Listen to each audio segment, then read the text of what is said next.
निसंदेह मेरा धम्म दुख के अस्तित्व को स्वीकार करता है, निसंदेह मेरा धम्म दुख के अस्तित्व को स्वीकार करता है, मगर उतना ही जोर वह उस दुख को दूर करने पर भी देता है।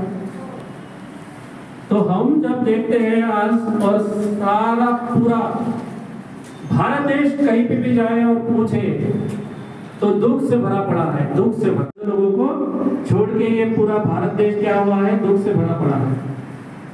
उसका कारण होगा ना कोई, उसका कारण भी अगर हम लोग खुद को यहाँ बैठे हुए अगर बुद्धिस्ट समझते हैं अपने आप को, तो हमें वो क्या करना चाहिए, इस दुख का कारण खोजना चाहिए। अशा प्रदेशामध्ये आज तर तुम्ही बघता, सोशल मीडियावर तुम्ही बघत असाल तर खूप मोठी क्रांती झालेली आहे आणि प्रत्येक जण हा बौद्ध होण्याच्या मार्गावर लागलेला आहे। खंत अशी पण आहे की ज्या महाराष्ट्रामध्ये बाबासाहेबांनी दीक्षा घेतली 1956 ला आणि आज जवळपास 67-68 वर्ष होत आहे त्या गोष्टीला, परंतु आमच्यावरची जबाबदारी बाबासाहेबांनी सोपवली होती बौद्धमय भारत करण्याची। तो आता प्रत्येकाने आपापल्या मनाला प्रश्न विचारला पाहिजे की बौद्धमय भारत करण्यासाठी आम्ही किती प्रयत्न करतो, आमच्या घरातून किती प्रयत्न होतात। आम्ही आमच्या मुलामुलींना सांगतो का की धम्माकडे वळा, की धम्माचरण करा, विहारात जा, पंचशील घ्या, हे करतो का? हा प्रत्येकाने, तुम्ही आम्ही, मी पण त्यामध्ये आहे, आम्ही प्रत्येकाने आपल्या मनाला प्रश्न विचारला पाहिजे। तुम्हाला माहिती आहे आजची परिस्थिती काय आहे देशामध्ये, तुम्ही प्रत्येक जण जाणतात, जरा पाठबळ पाहिजे। मला असं वाटते की सर्व दृष्टिकोनातून आमच्या आधीच्या वक्त्यांनी साधारण साकेत सकाळपासून तर शिंदे साहेबांपर्यंत, बटन साहेबांपर्यंत त्यांनी सगळा इतिहास आपण काय करायला पाहिजे, काय असलं पाहिजे, कोणत्या कोणत्या गोष्टी आपल्याकडे असेल आपण मजबूत हो वगैरे या सर्व विचारांच्या गोष्टी आपल्यापर्यंत पोहोचल्या। आणि बौद्ध धम्म नागपूरला दीक्षाभूमीला 14 ऑक्टोबर 1956 ला दिलं आणि बाबासाहेबांनी सांगितलं होतं की जर मला आयुष्य लाभले तर मी सारा भारत बौद्धमय करेन। तर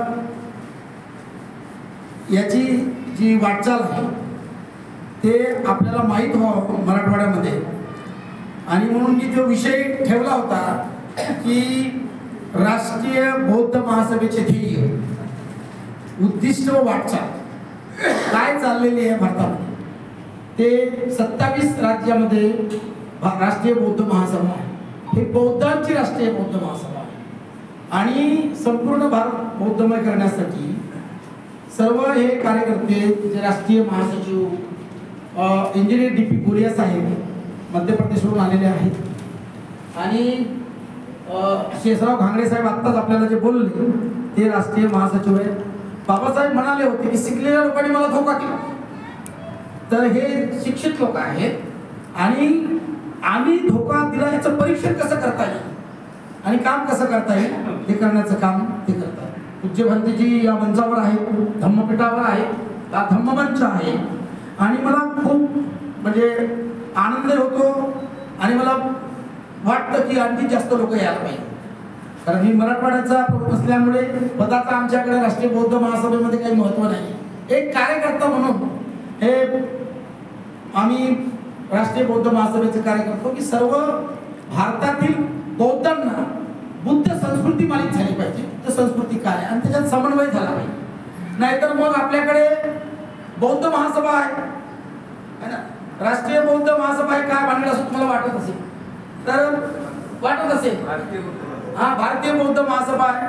अनेक भारतीय बौद्ध महासभेचा आम्ही अभ्यास केलेला आहे आणि ते पण धम्माचं काम करत आहेत। आपल्या सर्वांना माहित आहे सूर्यपुत्र यशवंतरावजी आंबेडकर, मीराताई आंबेडकर यांच्या माध्यमातून आपण राष्ट्रीय बौद्ध महासभा चालवतो, परंतु राष्ट्रीय बौद्ध महासभा एक आंदोलन आहे आणि ते देशामध्ये जे चाललेलं आहे, विषमता जी चाललेली आहे, मनुवाद्यांचा जो भारतीय संविधानाला म्हणजे भारतीय संविधान खतरे में आहे जे म्हणत आहेत ते जे आहे, तर त्याला काउंटर करण्यासाठी आपण राजकारणामधून न करता राष्ट्रीय बौद्धांना एक समन्वय आणि संघटन मजबूत करून त्याचं काम आम्ही 27 राज्यामध्ये करतो त्याचं काम अशोक इंगोले हे नागपूरला होते. हे मी सांगितलं नाही, 12, 13, 14 ऑक्टोबरला नागपूरला 17वं अधिवेशन झालं, राष्ट्रीय अधिवेशन. आणि त्या राष्ट्रीय अधिवेशनाला 12 ऑक्टोबरला धम्मदीक्षा समारोह झाला. फक्त सभा घेणे, मिटिंगा करणे एवढं काम आमचं नाही. तर तिकडे जे संसद होते पार्लिमेंटची, आमची जी संसद आहे धम्म संसद, म्हणजे धम्म संसदेला पुढे नेण्यासाठी आणि सर्व बौद्धमय, जरी आता आपल्याला वाटतं की आपण करूया सारा भारत बौद्धमय करूया, हे काही सोपी गोष्ट नाही, पण आपण ही प्रतिज्ञा करतोय आहोत. आणि त्यामुळे ह्या लोकांना समजलं की राष्ट्रीय बौद्ध महासभा काय. या प्रसंगी अनेक मान्यवर उपस्थित आहेत. औरंगाबादचे असरांचे गायकवाड साहेब आणि अरविंदजी अवसरमोर हे 2 पिलर, हे जे तक्षशिला बुद्ध विहार आहे, आपल्याला त्यांनी खास करून आपल्याला वेळोवेळी मिटिंगला देतात. नाहीतर आपण अनेक बुद्ध विहार आहेत. मी सगळ्या औरंगाबादमध्ये 150च्या वर बुद्ध विहार आहे. मी गेल्या 1989 म्हणजे आपल्याला म्हणतोय असं 2-3च मुद्दे की तुम्ही इकडे आलात या औरंगाबादचे पवित्र भूमीला आणि तक्षशिला बुद्ध विहारात आलो. याचा उल्लेख आता कोणीतरी केला की भव्य पटांगण. आम्ही वेगवेगळ्या कारणास्तव इथे येत असतो. आम्हाला आसाराम गायकवाड सर आणि अरविंद अवसरमोर सर बोलत असतो. आपले APS 95च्या बैठका मेळावा इथंच सगळी घेतली असते. ही वैचारिक चर्चा आहे, फार मुलाची चर्चा मला वाटते. तुम्हा सगळ्यांची माहिती आहे. एक मुद्दा महत्त्वाचा वाटतो, तो मला पटला सुद्धा. तुम्ही जरी उल्लेख केला की 2014 नंतर वेगळं वारे इथं वाहत आहे देशामध्ये आणि एक मोठा धोका बौद्ध धर्मालाही निर्माण झाला असं मला संविधानावर तर निर्माण झालाच आहे. हे लोक काही संविधानाला धरून काम करीत. EVMचं महाभूत त्यांनी माझी स्पष्ट प्रतिक्रिया आहे की दिल्लीची आमची 1933 साली इंग्रजांनी जनगणना केली, त्यावेळेला तो 52%. 33 ते आता 2025 लोकसंख्या वाढली असेल का घटली असेल? नक्की वाढली असेल. हा जर ओबीसी आपला नैसर्गिक मित्र होऊ शकत असेल तर त्याला आपण का घेऊ शकत नाही. आणि या ओबीसीसाठी त्याला तुम्ही हिंदू म्हणा, सवर्ण म्हणा, पण बाबासाहेबांनी या ओबीसीवरती या देशातल्या ओबीसीचे उपकार करून ठेवले. 341च्या कलमाच्या आधी 340 कलम बाबासाहेब लिहित आहेत आणि इथल्या ओबीसींना राखीव जागा द्यायला पाहिजे, आरक्षण द्यायला पाहिजे असं सांगतात. नेहरू हे करत नाही म्हणून मंत्री पदाचा राजीनामा देतात. म्हणून मी वारंवार ही मान्य करतो की ओबीसीचे खरे नेते डॉक्टर बाबासाहेब. नंतर मग 90 साल लढा. राष्ट्रीय बौद्ध महासभा का क्या उद्देश्य है, आपकी ये जिज्ञासा है. परम पूज्य बोधिसत्व बाबा साहब ने उत्तर भारत में 18 मार्च की बैठक में आगरा में एक बात कही थी कि मुझे पढ़े लिखे लोगों ने धोखा दिया है. आगरा के लोगों ने, उत्तर भारत के लोगों ने इस बात को पॉजिटिव लिया, नकारात्मक नहीं लिया.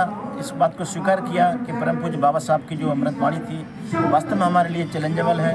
और हम लोग इतना अधिक शिक्षित होने के बाद भी समाज के लिए कोई योगदान नहीं कर रहे हैं. तो राष्ट्रीय बौद्ध महासभा का गठन हम लोगों ने 2007 में किया. हमारे राष्ट्रीय संस्थापक अध्यक्ष जी हैं, वो राजनीति का महत्वपूर्ण पद छोड़कर, उनकी बनी हुई राजनीतिक मंच को छोड़ करके बहुजन समाज पार्टी के 2 बार MLC, 1 बार विधायक होने के बाद उन्होंने राजनीति को तिलांजलि देकर के धम्म नीति पर काम करना शुरू किया. और परम पूज्य बाबा साहब के सपना को साकार करने के लिए, भारत को बौद्धमय राष्ट्र बनाने के लिए राष्ट्रीय बौद्ध महासभा का गठन किया. और राष्ट्रीय बौद्ध महासभा इस समय पूरे भारत में वर्तमान में 27 राज्यों में अपना नेटवर्क, अपितु भारत ही नहीं नेपाल और अंडमान निकोबार द्वीप समूह आदि इंटीरियर क्षेत्रों में भी राष्ट्रीय बौद्ध महासभा अपने संगठन को मजबूत कर चुकी है. आज भारत में जो बौद्ध धर्म है वो और बाकी लोगों को बुद्धिस्ट बनाने के लिए आपकी क्या योजना है? बहुत अच्छा प्रश्न है आदरणीय पत्रकार महोदय। भारत को बौद्धमय बनाने की हमारी क्या योजना है? परम पूज्य बाबा साहब ने जब संविधान लिखा तो संविधान में आप लोगों ने देखा होगा तिरंगा जो हमारा राष्ट्र ध्वज है उसमें धम्म चक्र को प्रधानता दी गई, ये नंबर 1। नंबर 2, भारत की जो मुद्रा है, भारत की मुद्रा में सम्राट अशोक की लाट को स्थान दिया गया, नंबर 2। नंबर 3, भारत का राष्ट्रपति भवन, अशोका हल, संसद भवन, सांची का स्तूप, ये जो हमारे कल्चरल संकेत हैं वो सभी या संविधान में पूर्णतः पंचशील का जो प्रतिलक्षण है बाबा साहब ने पहले ही प्रावधान कर दिया था। भारत बौद्ध में है, हमको अलग से कुछ नहीं करना। संविधान के तहत भारत को संविधान के अनुरूप पंचशील का पालन करवाना है। हमारे जो समाज है 99% हमारा समाज है बौद्धिस्ट है, इसको हमें जागृत करना है, उसको बताना है कि तू कैसा हिंदू, तू कैसा हिंदू। जो 99% हमारा जो समाज है भारत का वो मूलतः बौद्ध है। बौद्ध संस्कृति को हम लोग भूल गए हैं। कि बाबा साहब डॉक्टर अम्बेडकर साहब ने अपनी एक महत्वपूर्ण पुस्तक क्रांति या प्रतिक्रांति में इसका वर्णन किया है। हमारे ऊपर सांस्कृतिक हमले होते रहे हैं और इसका हम लोग सांस्कृतिक रूप से ही इसका प्रतिकार करेंगे। समाज को संवैधानिक रूप से आंदोलन करना चाहते हैं। बुद्ध का धम्म नींद लगने का, टंटोने लाने का अध्यात्मवादी धम्म नहीं है। बुद्ध का धम्म क्रांतिकारी धम्म है और उसको हम समाज को क्रांतिकारी रूप से हम ले जाना चाहते हैं। इस प्रकार से हमारी राष्ट्रीय बौद्ध महासभा की ये कार्य योजना है कि गांव-गांव में और घर-घर में हम तथागत गौतम बुद्ध के सिद्धांत को, परम पूज्य बाबा साहब के संविधान की प्रस्तावना को लागू करवाना चाहते हैं। यही हमारा बौद्ध में भारत का सपना है। कितने राज्यों में राष्ट्रीय बौद्ध महासभा है और कितनी शाखाएं इधर? राष्ट्रीय बौद्ध महासभा सन 2007 से औरंगाबाद में और मराठवाड़े में कितनी शाखाएं हैं? राष्ट्रीय बौद्ध महासभा सन 2007 से आगरा से रजिस्टर्ड है, कार्यरत है। मैं उनके करीब फाउंडर मेंबरों में से हूँ। मैं शासकीय सेवा में रिटायर हो गया हूँ, इंजीनियर था मैं, क्लास 2 पोस्ट से रिटायर होकर के मैं काम कर रहा हूँ। हमारे राष्ट्रीय बौद्ध महासभा की शाखाएँ मराठवाड़ा ही नहीं, भारत के 27 राज्यों में हमारी क्रांति कमेटी बन चुकी है, समागी कमेटी बन चुकी है और जिला कमेटी बन चुकी है। हम महाराष्ट्र में अभी मेरा ये तीसरा पड़ाव है, दूसरी मीटिंग है। हम विदर्भ में संभागीय समीक्षा कर चुके हैं। हमारे राष्ट्रीय अध्यक्ष जी का स्वास्थ्य थोड़ा ठीक नहीं है, मुझे समीक्षा के लिए इधर निर्देशित किया गया है।